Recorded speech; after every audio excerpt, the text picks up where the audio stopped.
Lenore! Lenore!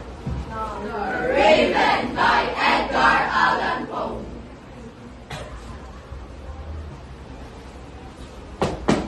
Once upon a midnight dreary, while I pondered, weak and weary, over many a quaint and curious volume of forgotten lore, while I nodded, nearly napping, suddenly there came a tapping, as of someone gently rapping at my chamber door.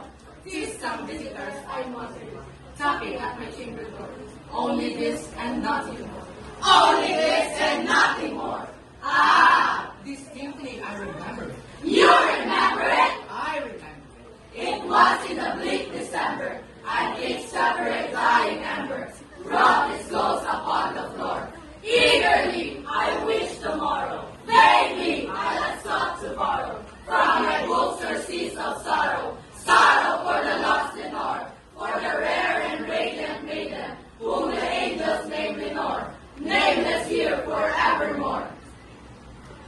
And the silken, sad, uncertain rustling of each purple curtain thrilled me, filled me with fantastic terrors never felt before. Ah!